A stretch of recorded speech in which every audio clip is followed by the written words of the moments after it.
when you're doing these things, um, it, and you can't figure out, timing for everybody. It really sucks. And this week I think we just 100% put it all on Steve.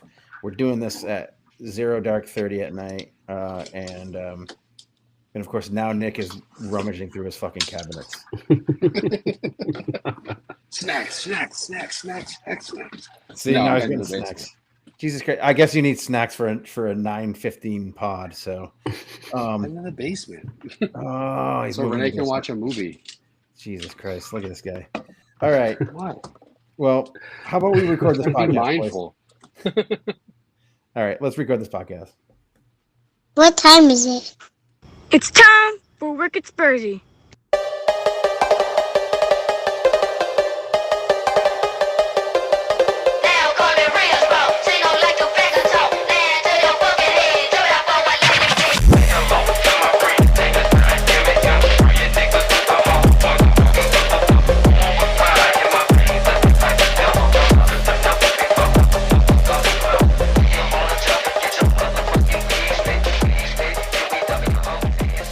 Hey, it's Wicked Spursy. Tonight you have Mike, Brian from Rhode Island, and Nick. Nicky Winks, the famous Nicky Winks. Boys, how we doing tonight? That song's just a banger. Like, who isn't excited for a podcast after that little intro? Like, even if you don't like trap hop dance, like I should know actually what that genre is, but I could come in here like hungover, exhausted, kind of annoyed, and pissed off at my favorite sporting team, and I'd still be amped up because of that intro music. I don't know. Yeah, I don't know who it is, but like that was a Dave classic. We were trying to figure out a new intro song, and Dave kept on putting out these, oh man, just god awful songs. And I said, dude, make it like hip hop or something. It's got to be kind of badass. And I said, otherwise, I'm just gonna take it and put radio call or TV call overlays on it, like every other fucking Spurs podcast. And he was like, finally came up with one, and I was like, now there you go, Dave. That's what I'm talking about. It has to be badass. It has to be energetic. It can't be foo-foo, or any of that stuff, because otherwise I'm just gonna overlay it with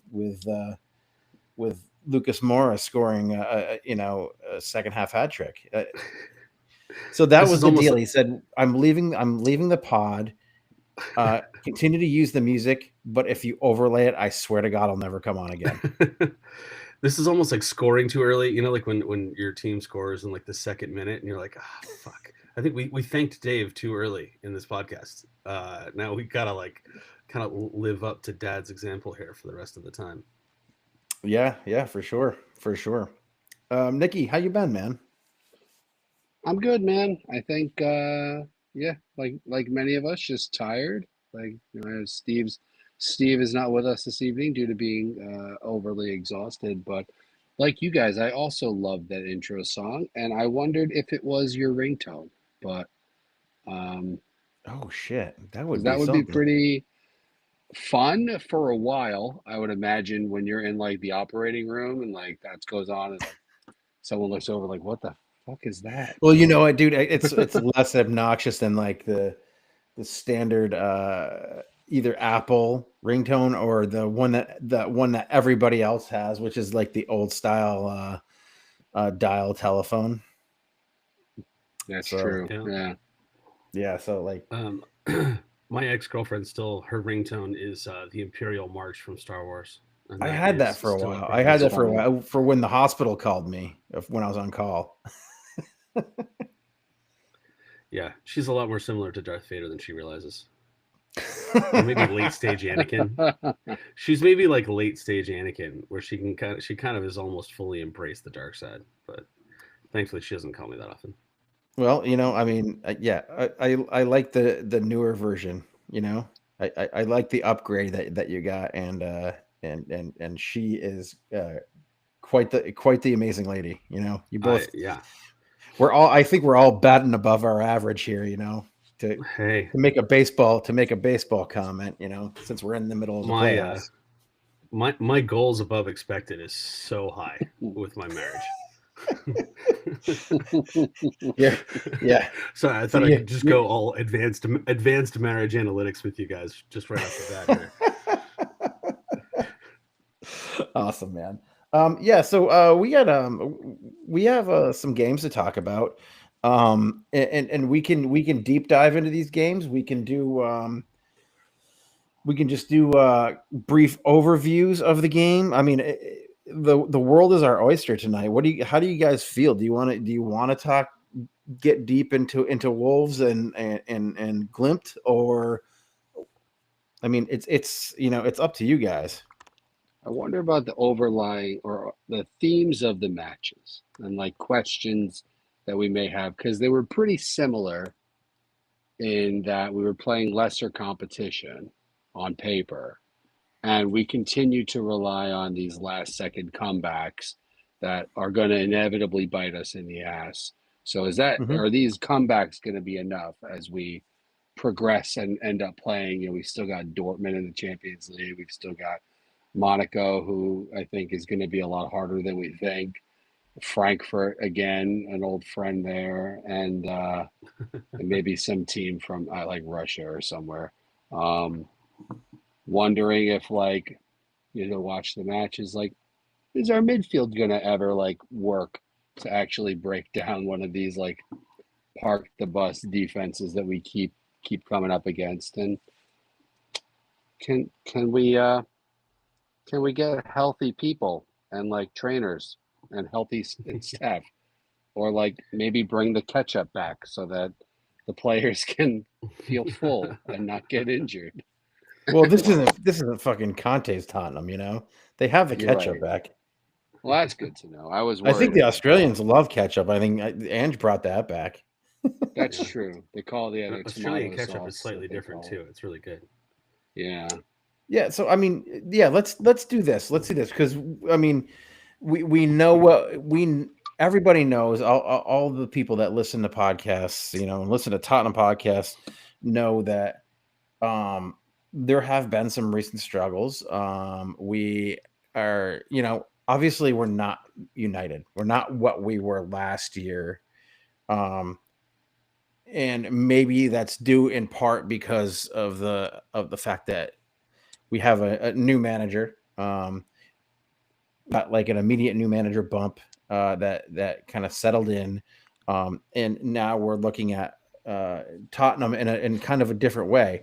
I mean, I think generally the internet freaks out, right? When you get into these kind of slumps, I guess.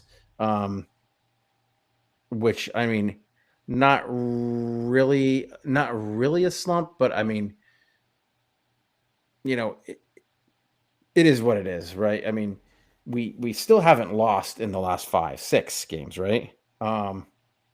So Sounds right. Yeah. yeah. I mean, Well, can I just throw it out there? I thought it was really interesting today. Just today.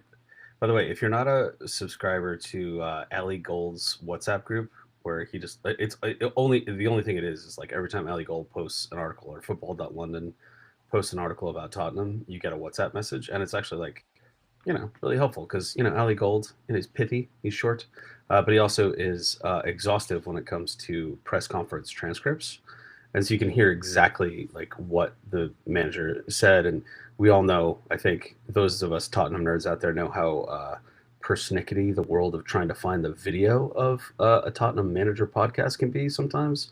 Like it's not always on the official channels immediately. It's like it's a whole thing. So having Ali Gold's live transcript, I find to be really helpful. He always posts it like really quickly afterwards. And Thomas Frank was basically like, he's like, yeah, I totally understand. I mean, he's, by the way, what a polite and like empathetic and like kind of lovely dude. He's like, so often he's like, oh, good question there, Jan. Thank you very much.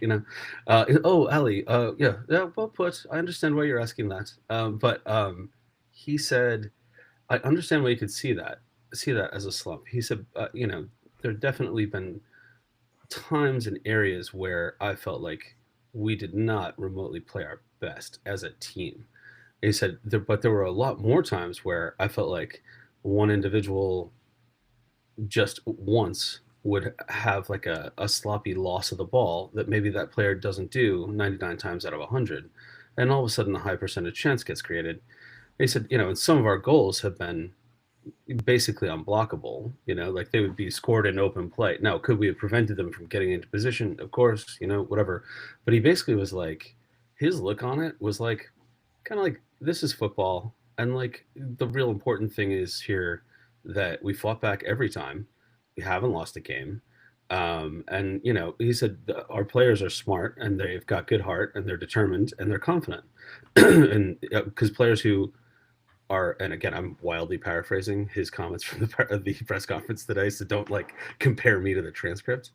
But he basically was, I thought it was a really intelligent point. He's like, you got to look at this in the long view. He said out of the last like 4 or 5 matches, I think there was only one half where I think we played really poorly. And we still came back and, I forget which one he said it was. But still came. I mean, I think it's Bournemouth, like that first half against Bournemouth. That might be. Yeah. Very dreadful. But he's like, all things being equal, I think in general, this team responded well. And he's like, football is like an odds game. It's like I think everything that we're doing, he's like, sometimes the chances roll your way. And if you put a good team together and a good plan together, most of the time, the odds are going to go your way, and sometimes they just don't. And it looks bad on paper, but I think we've been playing actually very good football. Which I just want to establish that as a baseline of like, that's an interesting comment that he understands, and he is like kind of like not concerned. Yeah, I mean, I have some specific concerns which we can get into, but I just thought it was interesting to set the stage that as far as Thomas Frank is concerned, like, we're an evolving team that's learning how to work together. We have some new players who haven't started gel together. And basically, he feels like it's going better than he expected at this stage of the game. I think, and I think that we have Nicky Winks here, who is ever the optimist, always looking at the bright side and, counting the number of points we can grab before the next something or other, and he's always high on some of the players that people don't necessarily always think of. But like, so if we're talking about this team right now and what's going on, we have a new manager, we have new tactics, we have some new players in there. So I'm wondering, like, when we look at some of the numbers, especially the through the first so many games, like our XG is we're just about underperforming our XG, and our XG against we're also underperforming, right? So like it's like 1.4 XG to 1.8 XG against. So I mean, Nick, what do you think is behind those numbers? Is it like tactically under Thomas Frank? Like, obviously we're more compact defensively than we were under Ange, who we had that, that high line. But the midfield roles aren't really necessarily clearly defined. I mean, who should we be expecting to take these risks to kind of play between the lines? Like, what is is it tactics, or do you see it as being a personnel issue? Like, because we have so many players and we have so many players out in that midfield, like I think lots of times midfield is what dictates the play, especially in the Premier League, right? Like you have to have that link because the game is so fast. And even the Champions League, I mean, or in Europe, I mean, you look at when you had Madison and Kulusevski last season operating in the midfield, and until they got injured, kind of tearing up teams and kind of setting the pace there and finding those passes that opened up when Son was able to run a little bit at the time, and Solanke wasn't injured. But yeah, I think some of it's probably figuring out tactics, where it sounds like from prior interviews of players under Ange that there weren't really tactics. There wasn't like a study or a game plan most of the time, other than be up real high. So there's probably that. I think having some of those new faces in midfield, you're bringing in somebody like Palhinha has been incredible. Bentancur still figures out his role, and Bergvall's been like my MVP for us for the start of the season. Him and Polina have been amazing. Great.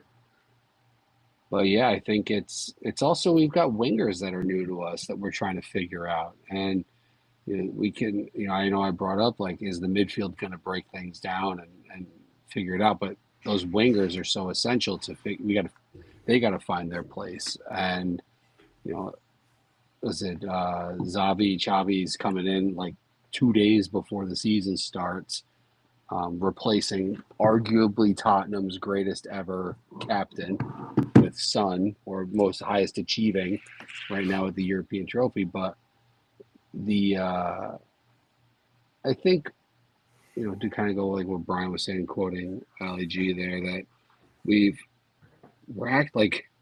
we're not bad. Like, I think some of it is just Spurs fans online that are, for some reason, think that we should be like Madrid and like, we should be up here and beating Liverpool every week and beating all these teams, but like casually forgetting that we're actually doing really well.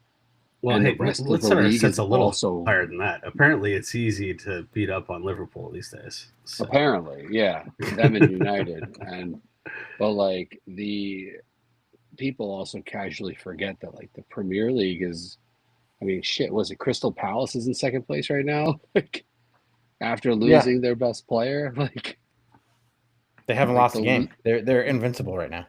Like the league itself is just become this juggernaut where like you need to have an A squad and an A- squad in order to compete on just 2 fronts, let alone 4. And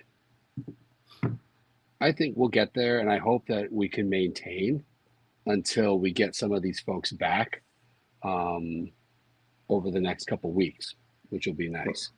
Right. I mean, like, so yeah, to kind of tack on to what Nick is saying about having these new players and having these wingers come in, like right now we've got like Bentancur and Sarr basically cycling for each other, right? You have Bentancur and Polina cycling for each other, and then you have Bergvall. Bergvall basically is, still a young kid learning on the job in the Premier League, and he's playing pretty well. He didn't have, the thing about Bergvall is that he's not the same type of a player that like a system that would run under Frank needs in that position. You need somebody who's going to break the lines. You need somebody who's going to be able to pass creatively, to shoot creatively, and he's just not that type of player yet. I think he's got a lot of upside. But like the system that Thomas Frank runs needs somebody creative that's going to break the lines to get through the box. Right now we're seeing a lot of our goals come from set pieces, right? And accidental Richarlison goals where the ball lands at his foot and touches his foot and it goes in. We saw some early brilliance from Richarlison, but then he hasn't really followed that up. So saying that, Brian, do you think that I think Xavi, it being our most creative player, is a waste using him on the left wing like that. I think he needs to be in a creative position where he can pass the ball. I mean, because like I said, Bergvall, he's not a creative passer. He's a chaos merchant. He's a guy who can dribble the ball through the middle of the field, stay on his feet. He's very strong. He's very sure of himself, but what he's not sure of himself on is passing. Right. So how much more jacked does he look than when he got here, by the way? Yeah, I mean, he's becoming a man before our eyes, right? The gym. I mean, yeah, he's really like he shed that kind of baby Swede look completely. I also have a feeling he's not terribly lonely on the streets of London these days. But yeah, so I mean, like, what are we talking about here? Like, would you rather see Xavi out on the left? Because I don't think he's necessarily that's his best position, and I think that like what he's shown, we've talked about on the WhatsApp chat, is that he's very comfortable. He's getting very comfortable, and he's clicking with Audebert. I like that. However, and this is mostly going to like the hype video clips that I saw of him, like when the rumors were starting to really be true that we were going to go after him, and like, you know, reading Bundesliga posts about from the Athletic about how fucking insane it is and how good he is, and that it's remarkable that he hadn't really kind of gotten more playing time, basically. So he is legit to me, and I, you know, Mike, I would never say this lately. He, I hope, is the spiritual successor to Christian Eriksen, maybe my favorite all-time Tottenham Hotspur player. And in that sense, while he can, because he's so versatile, agile, and has like I think a real sixth sense for playmaking, he can play. I think he could probably play either side. He's versatile with both feet. He's, you know, he can go anywhere, do anything, which is why I think he's going to be so much fun when he clicks with everybody. But I think he does need that sense. I think we would get best use out of him, his opportunistic instincts down the middle. So playing behind the top line, creating chances, doing those beautiful through passes that we've already seen a couple of flashes of, which are vintage Eriksen-esque, right? How much did we love a through pass for Harry Kane or Sonny back in the day? So that is where I hope he evolves, and I think he's going to be useful. And I really wonder right now if it's just that, like exactly this question, it's rather a question of having a problem in central midfield. We have a problem of like an embarrassment of riches in central midfield. And, you know, Bergvall's been great. Let's say if Bergvall is 55-45, great going forward versus defending. And you have Pailinia, who is maybe 60-40 defending versus going forward, although what a lovely goal and spin, you know, curve goal that was the other day. But also, I don't think he's terribly lonely on the streets of London either, particularly after taking his shirt off in the corner. But actually, but just a quick aside, my favorite. I'm part built of just that, like him, so I don't know what you're talking about, man. I mean, technically, all humans share 99.99% of their DNA, Mike. So yeah, you are built just like him. but anyway, yeah, my favorite part of all that was the Arsenal subreddit losing their shit about Arsenal would have gotten a red card if anybody took off their shirt after scoring on Spurs or something. I was just like, wow, this is wonderful. But anyway, I think that's a problem. I think he hasn't figured out exactly how to, or maybe Xavi felt more comfortable coming in straight away and just doing like kind of one side, developing that partnership with Audebert. And it was easier to keep a rotation of Bergvall and Sarr in the center, kind of. But I mean, you know, you think about like how the fuck are we gonna do this when you've got Madison coming back, when Kulusevski comes back, and also just I know we talked about this last time I was on, but the embarrassment of riches that we have with Xavi. We haven't even said the name Kudus, by the way, who is I think the most electric player on Tottenham Hotspur right now. So that guy fun is to watch.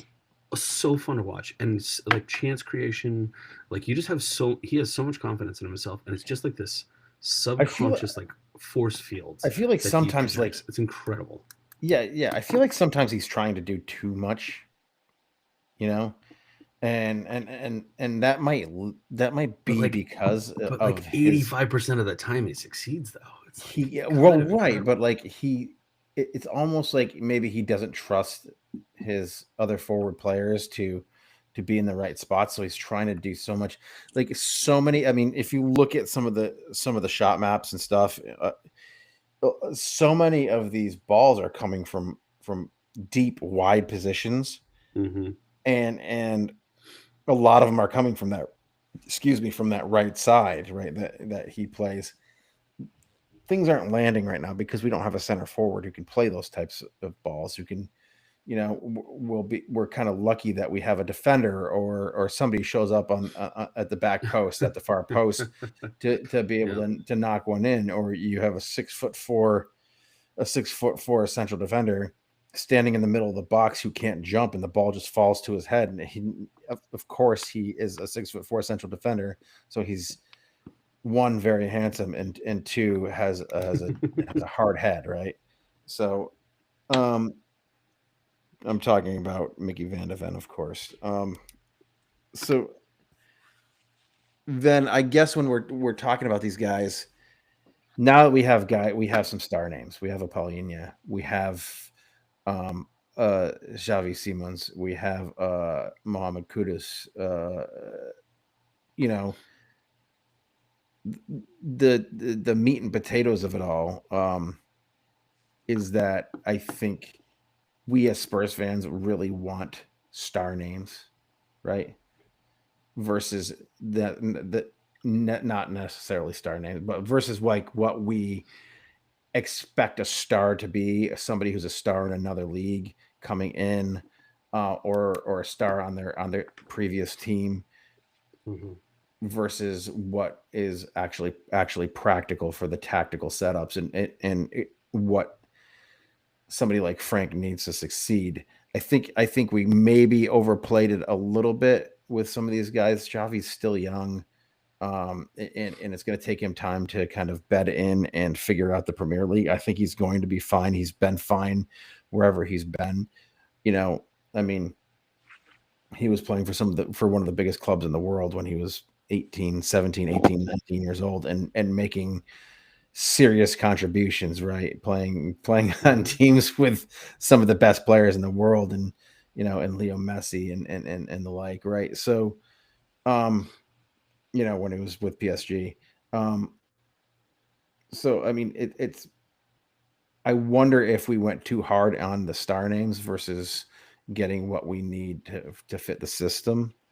I also think Frank's got to figure it out too, though, and like the idea that if he's almost like somebody, like you get like a kid that has only ever played with an abacus and he's really good with the abacus, or like has only had like a Game Boy and or Legos because he's Danish. Like he's only really ever known that, and then he shows up at Spurs, and now he has a bunch of PS5s, and he's like, oh my god, like or like somebody that's only raced go-karts and now they've got Ferraris.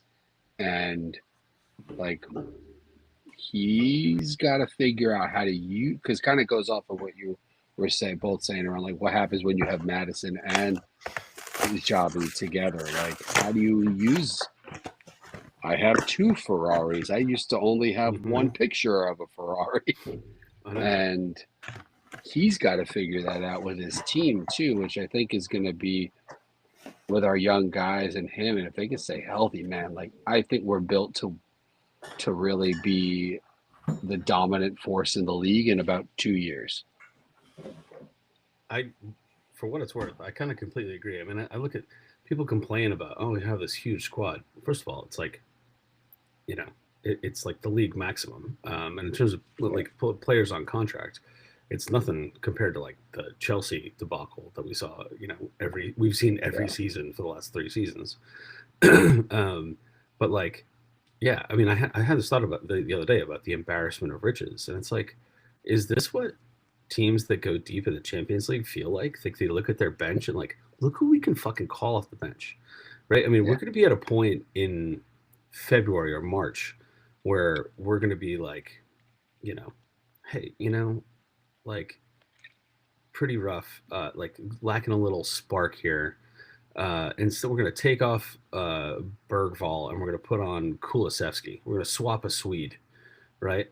And like just that alone, having that, like that's a legitimate possibility.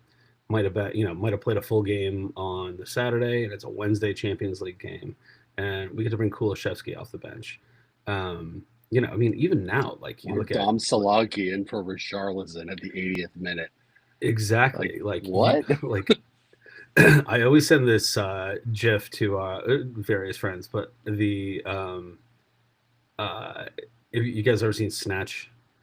Yeah. There's a movie. Yeah. Anyway, okay. So there's a scene with where how Bullet Tooth Tony gets his name, where he gets shot 10 times with this crazy Japanese guy, and he picks up the katana sword and he's like bleeding everywhere, but he's clearly still alive. And he goes at the guy with the gun, and he goes, "You're in trouble now." And like bringing on a healthy Dom Solanke in the 80th minute in a must-win game is, you all are in trouble now. But It's I think better than actually when we had Dom is, Kane and we I had to think bring in when he Llorente. gets back, I think he's going to be like a legit starter, like all the time. I think he's going to be like a first choice starter when he's back and healthy. I don't doubt that. I think that I think we will have an embarrassment of riches once the players come back. And to your point, Nick, I don't think you're going to see Richarlison once Solanke comes back. Richarlison will come on and in a relief role, maybe not even then, because we're going to have an RKM coming back too, who I know is on a one season loan with no buy options. But when he comes back, he's going to be playing through the center. We still have Matthias Tell, who can play up the middle, and I think we'll talk about it when we get into our breakdown of our upcoming matches. But I think he's going to play he's going to be a big piece of the system and the games in the league going forward. I think he's much, much, much better than he's shown. He's just kind of in his own head right now. I really, really like Tell, and I think he's young and he's exciting and he's fresh. And once he starts to click, I mean, things are going to be on overdrive with this team. We've talked about it a billion times, right? We have so many great young players. Yeah. So I'm not necessarily too worried in that. Which, by the way, we said at the start of the season, one of the reasons I was excited about Frank is he has put his money where his mouth is and put his time where his mouth is. And he has always been serious about investing and cultivating young players.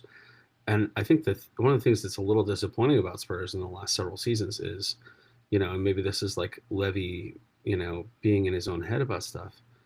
This emphasis on we need a world-class manager and we need to buy, name brand talent. I think got in his head. Like, I think the path to success is a blend of we do purchase first team talent. We also need to spend just as much time giving chances to academy players that could be first-team talent. And I think we've really let that. It's a little disappointing about Tottenham in the last couple of years. I think we've let that go by the wayside. We have a lot of really good young players, academy players too. I'm a big fan of Olasesi. I think he's gonna be a star someday. And we still have those guys that are out there constantly getting loans. The Jamie Donnellys and the like. We have a Vuskovic coming in. We have who is crushing it, by the way. Yeah, I mean, the guy is a goddamn animal, right? He's incredible. That most aerial battles won in all of Europe this season thus far. Our boy Vuskovic. Yeah, I mean, we have just. There are so many great players, and we forget about. There's one guy who's also injured, coming over from Japan, Kota Takai. I think he's going to be great. He's going to fit the system well because he's great on the ball. He's going to be able to spell Romero, because I think as much as I love Kevin Danso, I do love Kevin Danso, and I think this system is also going to be great for the Romanian Dragon, Dragusin. I think that like our center back situation is going to be great, but I think Kota Takai, I can't wait to see what he does with the ball at his feet. And he's also fucking huge. He's a monstrous human. I don't know if you've seen any of that. Very big individual. Yeah, and we got him for next to nothing. So if we need to sell him, we're going to make a profit immediately. I don't think any of these players are going to end up being a Joe Rodon, right? Like, I don't think we have a problem with that at all. By the way, that's the closest you've come. Juan Foyth again. Right. The Argentinian tragedy. Yeah. We got to see him play. So that's nice.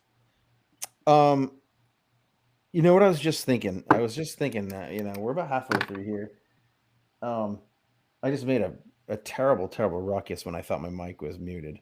I don't know if you guys heard all my terrible ruckus that I made, but What, when you walked through that shipping warehouse during the third shift? Yeah, no, we heard that.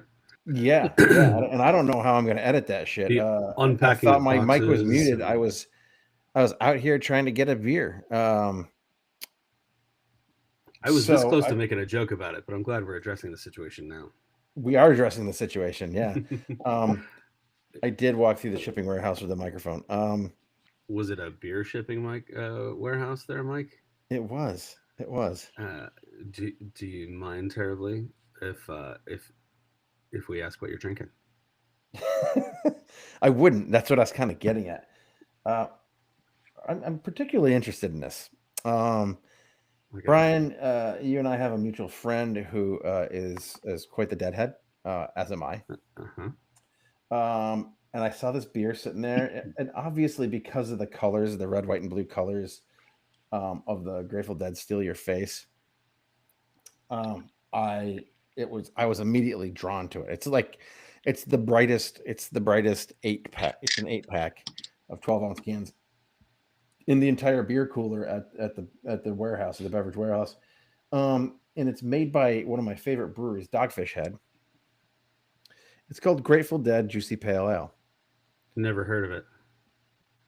By Dogfish Head. So Dogfish Head is one of the original craft breweries on the East Coast. It's in Delaware, Rehoboth. And they're renowned for their 60 and 90-minute IPAs. Now that refers to the time that they boil the beer for, the amount of time they boil the beer for, and their hop additions come at, like, they're literally constantly hopping minute by minute by minute. And those beers are considered like next to perfect beers. I haven't had this one, and I've been staying away from the juicy pale ales. We had one, I think, last week or the week before that was not great at all. But this one caught my eye, so I have to try it. And in typical Grateful Dead fashion, this beer is brewed with granola. So this is a pale ale brewed with Kernza and granola. I don't know what Kernza is, but it's 5.3% alcohol. It's a Kernza. Kernza is a grain.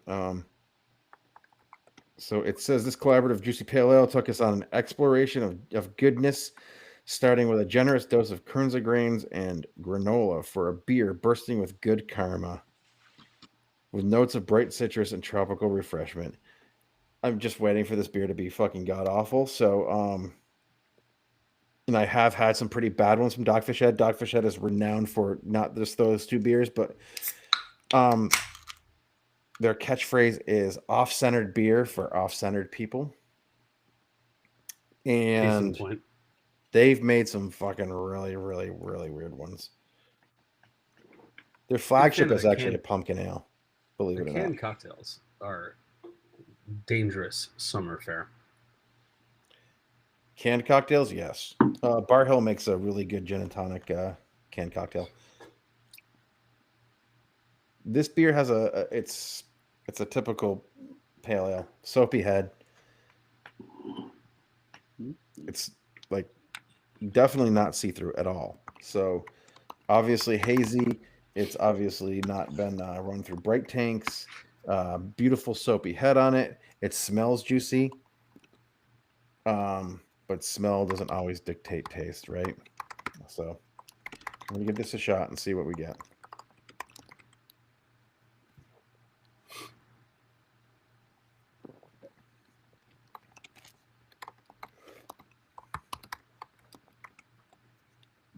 That's quiet, isn't it? Loud, quiet, loud, right? Well, I'm surprised you can't hear my keyboard. I still have one of those. This is my older laptop. It has like Oh, no, the I can hear your Apple, keyboard. Apple mechanical keyboard.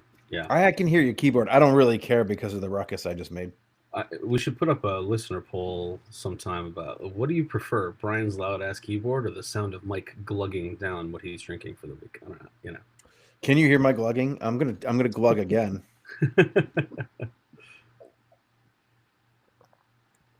All right. This beer is very, very, very good. Mm. I didn't expect it to be. Obviously, the grains in the granola are gonna add to it. You know, in one way or another, like through the malting process, or it's gonna add sugar. It's gonna add sugar to the beer and the fermentation and boost the alcohol. I don't know what else. I can't taste any of it, so I couldn't really tell you. It is juicy. It is tropical. I really, really enjoy this beer. I would have another one if it weren't 10 p.m. already. Instead, I'm going to follow this one with a Guinness that I just poured. But this beer is exceptionally good. Dogfish Head has hit it on the head, despite the corniness of the Grateful Dead can. All right, Nikki Winks, we got to put our guests into the WhatsApp. Oh yes. So I mean, yeah, a 5.3% juicy pale ale. It gives me a little bit of like the Sierra Nevada, but like less West Coasty, kind of more East Coasty. But I'm not trying to give you guys any hints. I'm just still talking while you're putting your guesses in. And this is out of 5, right? If I recall. Out of 5. Yep. Hmm. Let me go. I just got my notification. So Brian is Don't in. look at it. It just tells me that there's 2 notifications now. Okay, are you ready? 4.4. Oh, You gotta be fucking kidding me. I was close. Let's see what you guys got here. Oh, 3.5. Brian. Well, listen. I said it was an exceptional beer. Every you time did somewhat I shit think on them for the first few seconds of like the company. Like, well, but also like every time Mike's like the worst Yelp reviewer of all time. You know, he'll be like, absolutely incredible. This was like a beautiful spiritual experience. My ice wasn't cold enough. 1 star. Like the label on the bottle is ripped. No, you look back at this shit. You look at some of the things he said about some of these beers. I'm like, this has got to be in the 4s at the very least, and I'm always wrong. So I lowballed it this time, and I still got screwed. Fuck this shit. God damn it. 4-1. I wasn't too far off. One of these times, I'm going to throw you a curveball. I'm going to just say, like, it's like the first time having sex. That could be a number of things, right? I mean, depending on the way you look at it, that could either be a 5. That could be a 1.5 to commemorate the number of minutes you lasted. You know, it's probably. Yeah, it could be one thing. It could be another. Who fucking knows, man? Who knows? That's what's great. That's what's great about beer is like it's like a box of chocolates.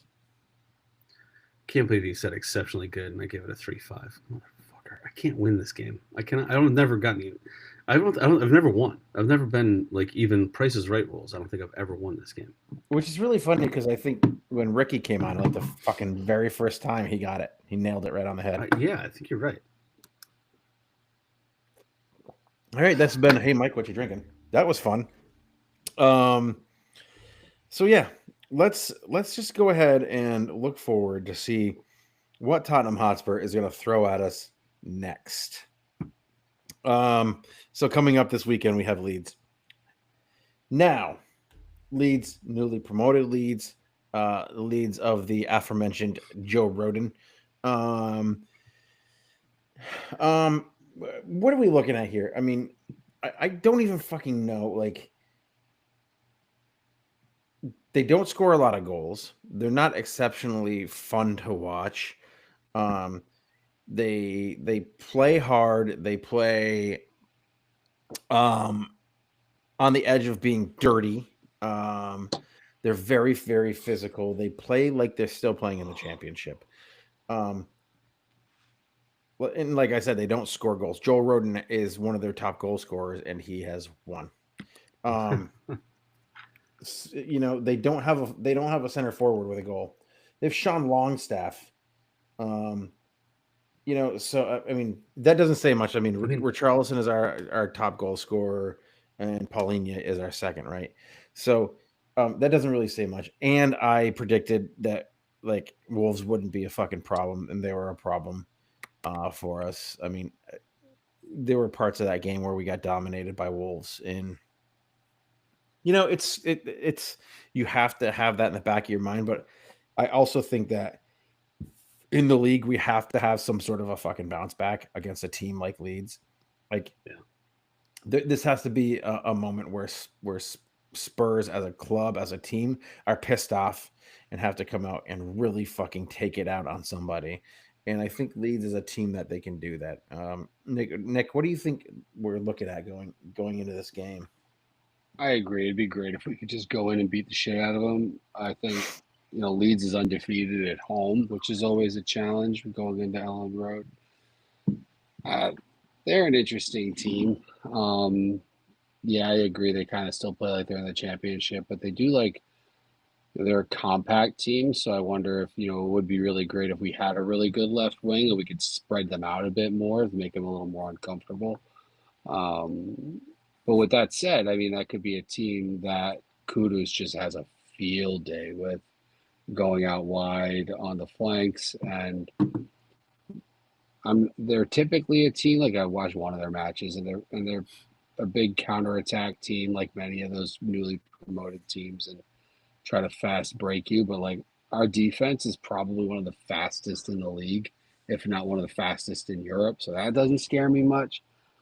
It's just going to be trying to get some fucking goals and trying to break down that compact, because they're a team that just kind of packs it in. And it'll be interesting to see if our midfield can pull them out and make them sort of go wide, so that, because like they've got Joe Roden and they've got a few others, but we got some big tall dudes too. So same thing, like set pieces, probably where we're going to excel. But I think we'll go in and win 3-1. I mean, what's scary about it is that like they did put 3 on Wolves, and they lost to Fulham, and they lost to who was their first match against? Was it Arsenal they lost to? They got smoked, but like when you're looking at this team, like they just drew with Bournemouth. They lost 1-0 to Fulham. They drew 0-0 with Newcastle, who is they're a Dr. Jekyll, Mr. Hyde type of a team. You never know who they're fucking going to be. I think Newcastle will be okay in the end, but like, what is Leeds looking at being? Are they going to be that team that they were a few years back, a couple of years back before they got relegated, and they came up to the Premier League for like three seasons and went back down? Like, are they going to be one of these teams like Norwich, who was a bounce back and forth, type of a team? I don't know what to expect out of a Leeds team like this. I mean, it looks like they've had some good performances, but again, they don't score a ton of goals. They don't have a guy one guy who's particularly dangerous, right? So, I mean, Brian, what do you think about this game? I mean, on paper, it looks like we should destroy them. I always think we need to always keep in mind that there's a reason that they got promoted from the championship. Like, as we've, we are not the most informed people in the world to have recognized through watching it, through reading about it, etc. The championship is not fucking around. And if you burst out of there, it's not inertia that allowed you, or that just allowed you to get through. You have to have like physicality, goal scoring prowess, good defense, good management, good club management to be able to get to the championship in the first place, stay there, and then actually break out. So I try to like never actually discount these teams. I feel like I've at least grown a little more wise in my old age in that respect, that like these teams are coming in having either won a championship in the championship or like done something pretty spectacular and kind of career defining, which is to get promoted to the Premier League. Like you were part of a promotion squad, even if they did acquire a bunch of players in the offseason. So I just always try to keep too. They weren't like the there you go. playoff team. They won the championship. So that's like talk about like getting out there and like taking it. I mean, and a lot of times I feel like people do that and they've got like slightly older, slightly more, I don't know, like has been players and stuff. But like you look at like Okafor, Calvert-Lewin, Brandon Aronson. I mean, Calvert-Lewin's 28, but like so is Richarlison, you know. I mean, Ramiro's 27, so is Joe Rodon. Sigmundsson, 26, so is Pedro Porro. Like, I don't know. I mean, these are not decrepit, you know, as someone who's 42, I love saying these are not decrepit 33-year-olds. Yeah, I know, but they also have Daniel James who's been passed around like, well, I won't say it. Fair enough. Yeah. I mean, I guess my point would be Spurs would I think be smart, and I think Thomas Frank is, from all evidence at the moment, he is nothing if not a very considerate and kind of intelligent football observer and manager, and he's going to take them seriously. I think he has legitimate respect. I think he had legitimate respect for Bodo Glimt, right? And rightfully so. Those guys played hard. It's a hard place to play. Nick, just like you're saying about going to Leeds is like, it's not a walk in the park necessarily. Bodo's a very good team. I think Leeds doesn't have an identity yet, and I really don't think we have an identity as Tottenham Hotspur. I think we're starting to see little flashes of it, but if at the very least we're starting to see flashes of at least like I feel like we're just calmer. Like when we got behind, like over our last several managers, it felt like everything went to fucking shambles very quickly. And even if we did come back and win because we had the talent and had a little bit of grit and you got a little bit of magic from some of our superstars, like it still didn't leave a great taste in your mouth. I feel like, you know, have we gone down last several games? Yes. But I don't know. Mike, you and I were texting about this. Thanks for the shout out on the other pod, by the way, when I was telling you my observations. But like something about this feels different. I feel like this is a team that's coalescing, and I think when they do and they're playing as one organized unit. I mean, I was joking to by the way, amazing experience. I got to watch the Wolves game at Flannery's in New York City, which was awesome. Great place, right? Surrounded by 320 of my closest Tottenham friends, so that was pretty kick-ass. Was the big bald surly bartender there? You're goddamn right he was. Yep, he was leading Irish the chants. Irish guy leading the chants. Yep. Great bragging, guy.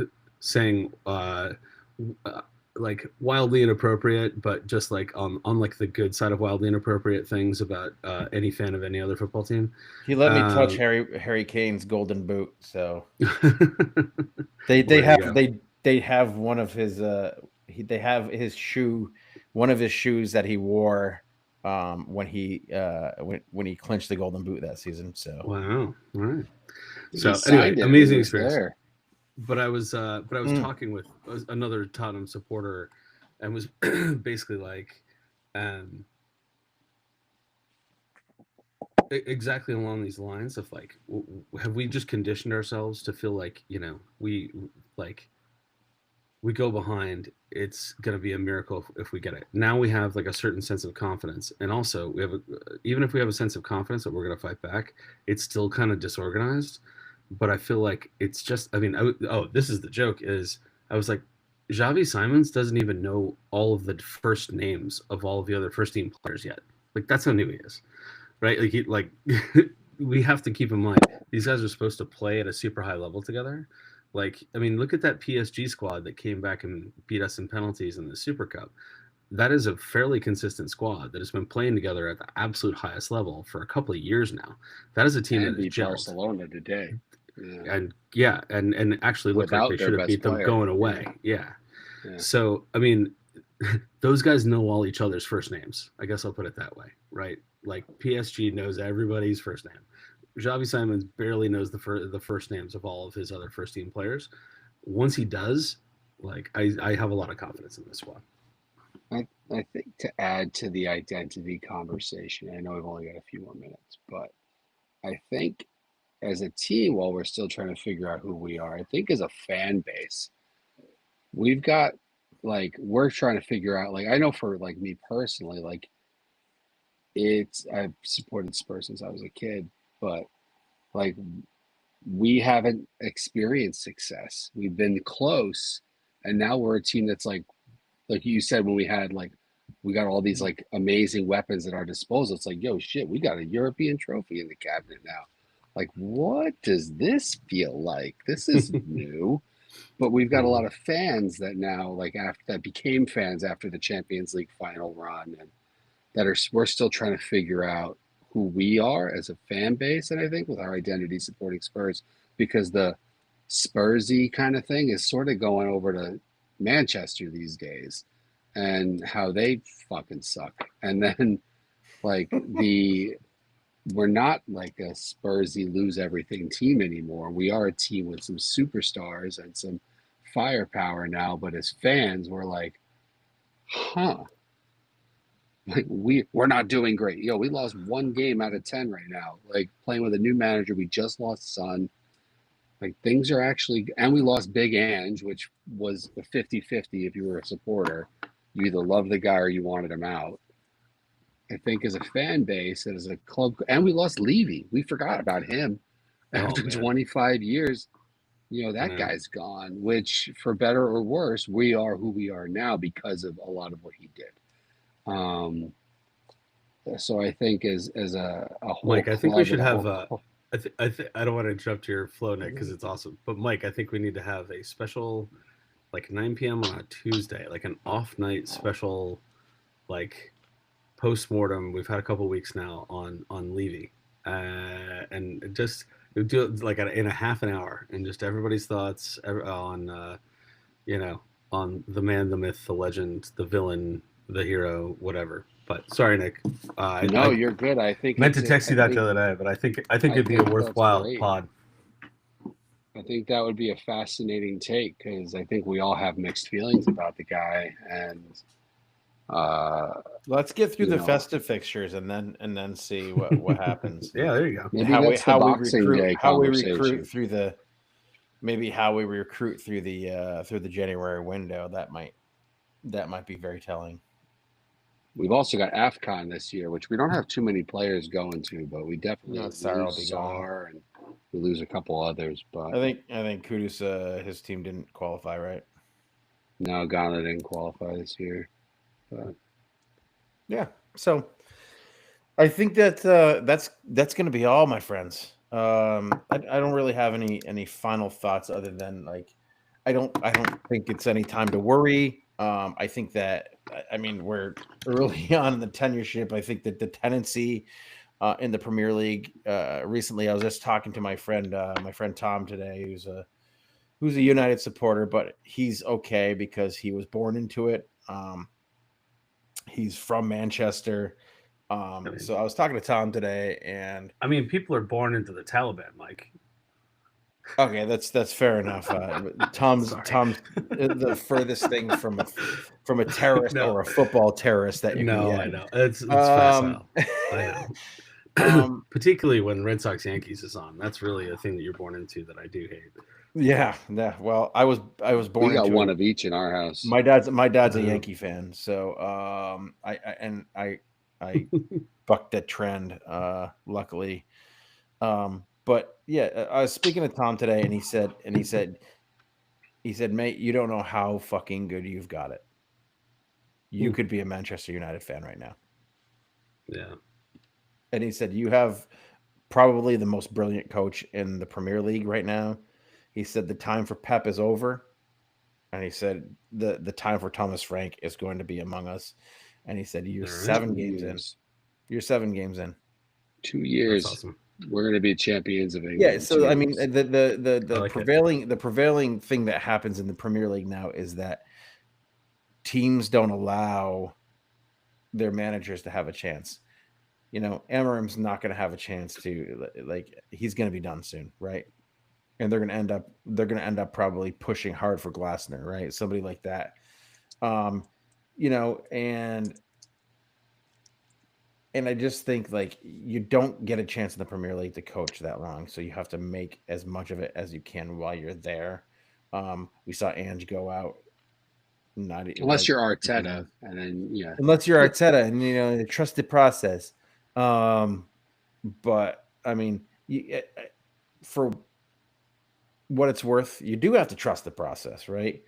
I think if Tottenham can somehow find a way without Daniel Levy here to buck that trend, give this man 3 years, because you know, when they came up, they weren't much. Brentford wasn't much, right? They had a chance to be relegated in their second season up, and they stayed up, and then they just got better and better and better, and guys clicked into the system and got better and better and better. And I think the ceiling is so high for this club, man. The ceiling is so high. We have the Joe Lewis kids who want to spend money on this team, who don't want to go out and try and strong arm other teams for players like Daniel Levy did. But we'll get into that in our festive fixtures, or maybe our Boxing Day podcast that we have. So maybe that's when we'll do our post-mortem. we also need a barbecue, which now sounds like we're going to do a turkey roast. Gingerbread house podcast. A turkey roast podcast. But yeah, so that's that. Friends, it's been awesome. I love and appreciate you both. That's what Dave used to say, just by the way. That was his like tagline. I love and appreciate you both. And Brian, if Steve were here, do you know his final words of wisdom? What he says? Well, he'd probably say, "What? I don't get a final thought," but that'd be fine. No, you get a final thought. I thought you had your final thought. No, I my final thought was apologizing for interjecting into a lot of your comments tonight. Both Oh of you. God, But that's what the fucking podcast is about, bro. yeah. Well, my real final thought, and this is very quick, is Tottenham Hotspur is my favorite distraction in life, and I echo everything that Nick said. I think that Mike said. I like Nick. I like your objective, your goal. I think 2 years we're going to win the league. I think we could win a league this year. I don't know which one. It could be starts with a C, ends with an S, and has Hampy ends in the middle. But yeah, I think we've got a real chance. I think this is like, it's the team. I'm telling you,